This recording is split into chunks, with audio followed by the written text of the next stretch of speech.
एक बार की बात है, एक बार एक जवान लड़का गौतम बुद्ध के पास आता है और कहता है, बुद्ध, मेरे मन में इतने अश्लील विचार क्यों आते हैं? मेरे मन में अक्सर काम वासना के विचार चलते रहते हैं, जिनके बारे में सोचकर मैं अपना बहुत सा समय और अपनी ऊर्जा बर्बाद कर देता हूँ, जिनकी वजह से मैं शांत नहीं रह पाता और हमेशा ही विपरीत लिंग की तरफ आकर्षित होता रहता हूँ। बुद्ध ने मुस्कुराते हुए कहा, क्या तुम्हें पता है कि काम वासना क्या होती है? लड़के ने कहा, बुद्ध, मुझे यह तो नहीं पता कि काम वासना क्या होती है, लेकिन ये जो कुछ भी है बहुत बुरी है। बुद्ध ने कहा, सबसे पहले तो तुम ये समझो कि प्राकृतिक रूप से जो भी हमारे अंदर है वह बुरा नहीं है। हमारे जीवन में उसके लिए कुछ न कुछ जरूरत है। वासना एक प्रकार से एक भावना है जो हमें किसी न किसी चीज की कमी का एहसास दिलाती रहती है। फिर हम उस कमी की पूर्ति के लिए उस चीज की तरफ आकर्षित होना शुरू कर देते हैं। जैसे अगर किसी के पास धन की कमी है तो उसके अंदर धन के प्रति आकर्षण उत्पन्न हो जाएगा। तो वासना कुछ और नहीं बल्कि एक प्रकार की कमी है, एक प्रकार की जरूरत का एहसास है, और यह जरूरत शारीरिक हो तो हम इसे काम वासना कह देते हैं। लड़के ने कहा, बुद्ध, यह तो समझ में आ गया कि काम वासना का मतलब क्या है, लेकिन ये हमारे अंदर आती कहाँ से है और ये उत्पन्न कैसे होती है? बुद्ध ने कहा, काम वासना कहीं से आती नहीं है बल्कि हमारे अंदर ही मौजूद होती है, और इसका होना जरूरी भी है क्योंकि यही मानव जाति के विस्तार का आधार है। लड़के ने कहा, बुद्ध, जब काम वासना प्राकृतिक रूप से हमारे अंदर मौजूद है तब फिर लोग काम वासना को गलत क्यों बोलते हैं? बुद्ध ने कहा, यह एक बहुत बड़ी समस्या है कि लोगों ने काम वासना को गलत नजरिए से देखना शुरू कर दिया है, इसे दबाने की कोशिश करना शुरू कर दिया है। काम वासना का होना गलत नहीं है बल्कि काम वासना का बेलगाम होना गलत है। केवल उसी के बारे में हमेशा सोचना, केवल उसी के लिए जीना, केवल उसी को अपने जीवन का लक्ष्य बना लेना गलत है। बुद्ध ने उस लड़के से पूछा, तुम्हें क्या लगता है, क्या जानवरों में भी काम वासना होती है? लड़के ने कहा, हाँ बुद्ध, जरूर होती है, क्योंकि आखिर जानवरों को भी अपनी पीढ़ी आगे बढ़ानी है। बुद्ध ने कहा, तो फिर हम जानवरों की काम वासना को गलत क्यों नहीं कहते?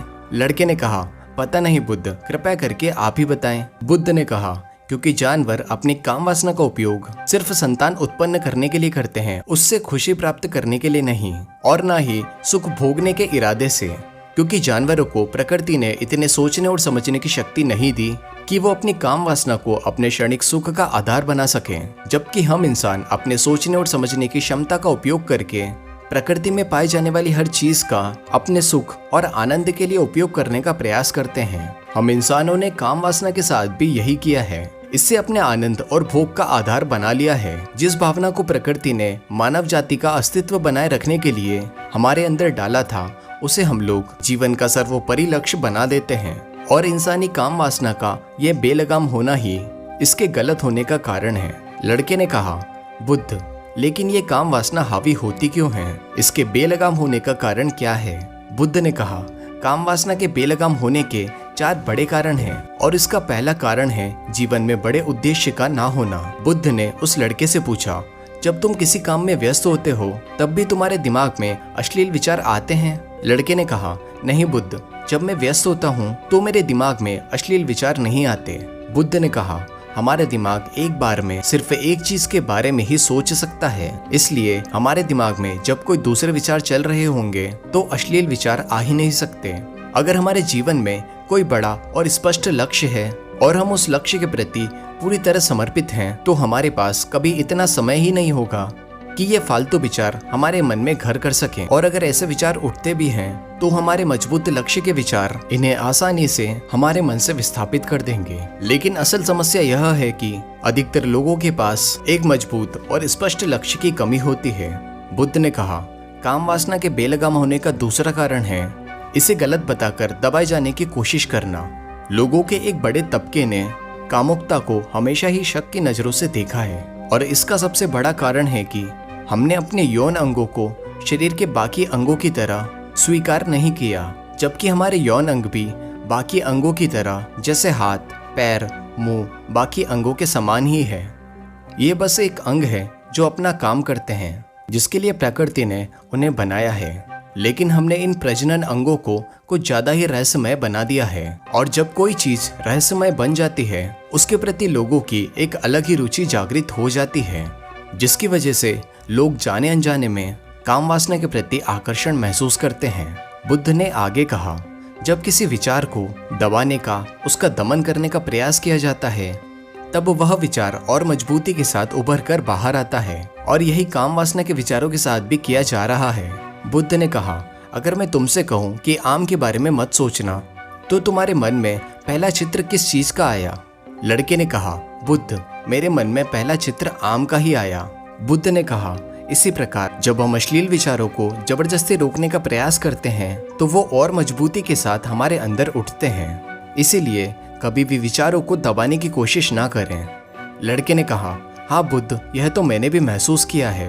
बुद्ध ने कहा, इंसानों में कामुकता के हावी होने का तीसरा कारण है हमारे अपने विचारों के प्रति जागरूक ना होना।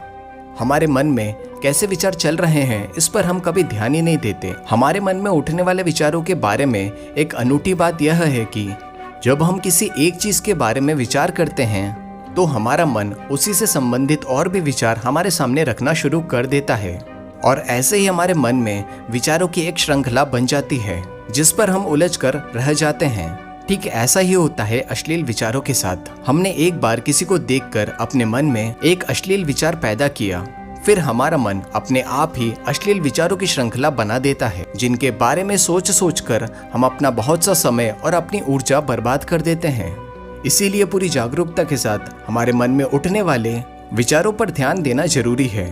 बुद्ध ने कहा, अश्लील विचारों के उत्पन्न होने का चौथा सबसे बड़ा कारण है बुरी सोच और अश्लील विचारों वाले लोगों की संगति में रहना। कई बार ऐसा होता है कि कामुकता हमारे अंदर नहीं होती, लेकिन कुछ अश्लील लोगों के साथ रहने की वजह से यह हमारे अंदर उत्पन्न हो जाती है। लड़के ने कहा, हाँ बुद्ध, यह बात तो मैंने खुद महसूस की है। बुद्ध ने कहा, इसीलिए बुरे विचार वाले लोगों से और अश्लील विचार वाले लोगों से दूरी बनाकर रखनी चाहिए। लड़के ने कहा, बुद्ध, यह तो समझ में आ गया कि कामुकता हावी कैसे होती है, लेकिन इसे हावी होने से रोका कैसे जा सकता है?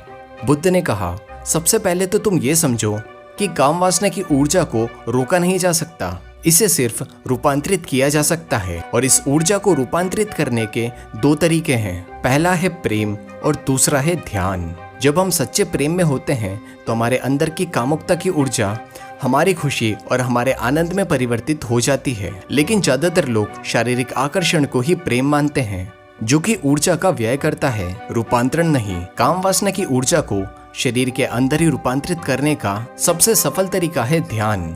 ध्यान के माध्यम से आप अपने अंदर स्थित आनंद को उस पिंड में स्थापित हो जाते हैं। दुनिया का हर भोग विलास फीका लगने लगता है। ऐसा नहीं है कि आप ध्यान करने के बाद वो सब सोचने और वो सब करने में सक्षम नहीं होते, बल्कि आप उससे ऊपर उठ चुके होते हैं और फिर ये सब हरकतें आपको छोटी और बचकानी लगने लगती है। लड़के ने कहा, लेकिन बुद्ध, ध्यान की शुरुआत कैसे करें? बुद्ध ने कहा, तुम खुद के साथ अकेले में समय बिताना शुरू कर दो, क्योंकि जो इंसान जिसके साथ सबसे अधिक समय बिताता है, वो उसको सबसे ज्यादा जानने लगता है। और जब तुम खुद को जानना शुरू कर दोगे, तो यह सारे भौतिक सुख तुम्हें छोटे लगने लगेंगे। और एक दिन ऐसा भी आएगा जब तुम्हारे चाहे बिना तुम्हारे दिमाग में किसी भी प्रकार के विचार उठना बंद हो जाएंगे।